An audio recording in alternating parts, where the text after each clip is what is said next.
Welcome to the Oasis. My name is Mike, and today I'm going to be talking about Cybershoes. So yesterday I did a gameplay video playing Doom VFR with the Cybershoes, and I promised you guys and girls I'd talk more about the product in another video, so I'm going to be doing that today.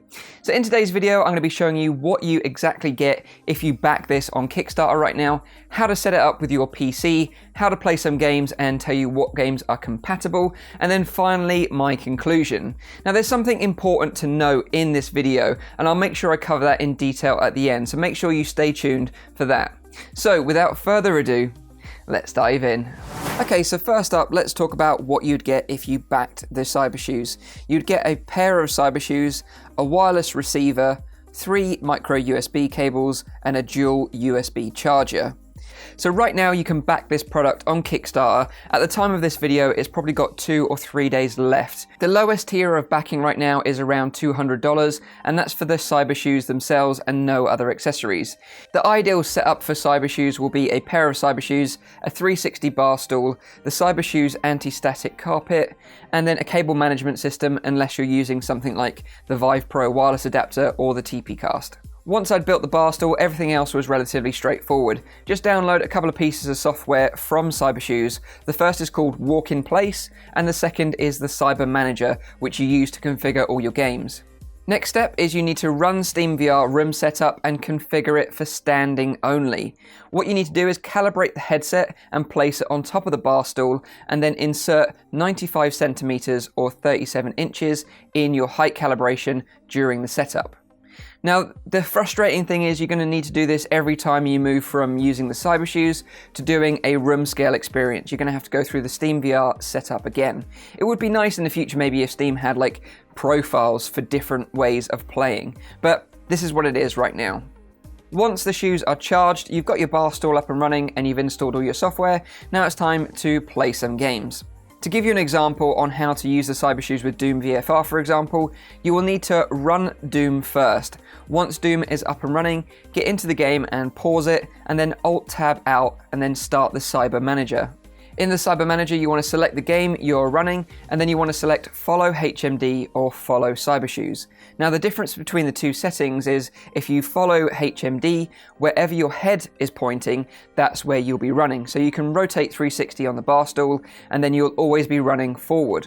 As an alternative, you can do Follow Cybershoes, and the difference is that you can move your head and feet independently from each other, and therefore you can strafe like I'm showing you in this video now. So the games that are supported right now are Doom VFR, Rec Room, Onward, Skyrim, Fallout 4, Arizona Sunshine, VR Chat, and any other VR game that is on SteamVR that has smooth locomotion should hypothetically work. Now the best thing to do is contact the developers if you're interested in a certain game, and they'll work out the best settings for you. Just recently, for example, they gave me the best settings to try out in Wardust, so I'm going to be looking forward to trying that out with the Cybershoes.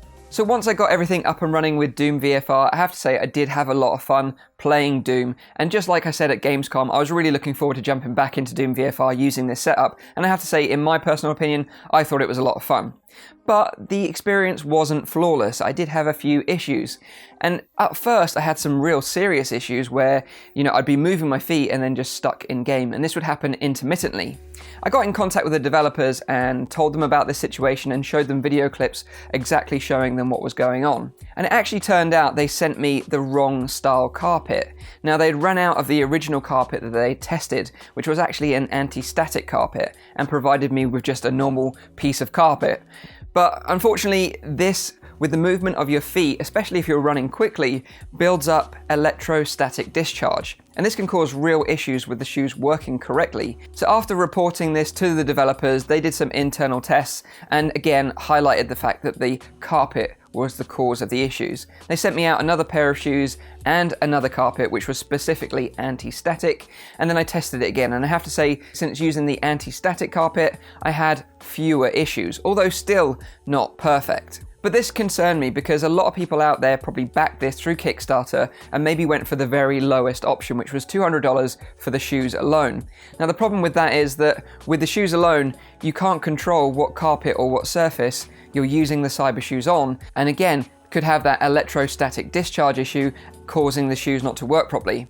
So I reached out to the developers and said, look, this isn't going to be an ideal situation for people that have just backed it for the shoes alone. Really, you should be providing these carpets because it's almost a requirement for them to work properly. And thankfully, the developers listened and they totally agreed. And now everyone that's backed this on Kickstarter for the shoes only will also be getting a carpet for free. So hopefully, when these shoes get shipped out to backers, they won't experience the same issues. But even with the new carpet and the new Cybershoes and everything calibrated and running as it should, it still wasn't a flawless experience. Every now and again, I'd get a little bit of slowdown or a little bit of latency. But the developers did reassure me, like, this is still a prototype after all. They still haven't fully got their final version of the shoes out, and they've still got a lot of tweaking to go. Now, one of my biggest gripes with this right now is that it's only supported with the HTC Vive through Steamvr. Obviously, if you've got a Pimax as well, that will work because it uses the Steamvr setup. But it kind of leaves Oculus users in the dark a little bit. The developers are striving for Oculus SDK native support, but it's just something that's going to be coming in the future. And I would say right now, if you're an Oculus Rift owner, then probably hold back. So I just wanted to get that information out there about the electrostatic discharge. I think it's important for you to know, especially if you're considering backing this on Kickstarter or you're a backer already. But thankfully, the developers were quick to respond and they've now resolved that issue. But it's just a case of them now tweaking this over time to get it into a decent product for when it finally ships to you. So it's kind of one of those things that, would I recommend it to you right now? It's a really difficult one because the way I base all my reviews on this channel is basically if my best friend came up to me right now and said, hey Mike, should I go out and buy a pair of these Cybershoes? And really, that's the kind of advice that I would give you. I would treat you guys and girls as if I was giving advice to my best friend. And I would ultimately say it's a difficult one to recommend, and all depends on your current games that you play and enjoy, and really if you're looking for a treadmill or something like that. Because this is a great alternative for a treadmill in my mind. It's very cheap, it's very accessible, you can pack it away easily if you don't want to use it all the time, and it gives you the same sensation of using a treadmill overall. Although it looks kind of weird, sitting down and actually moving your feet does add a layer of immersion to a game, and especially for me playing Doom VFR, I really enjoyed that experience, and I probably wouldn't want to play Doom VFR any other way in the future, believe it or not. But is it something that I want to use in more games? Well, there's kind of very few games that I can think in my mind that I'd want to break this out, set it up, and use it for specifically, although I am keen to try Wardust out in the near future. So it's kind of a bit like, do I recommend you go out and back this right now?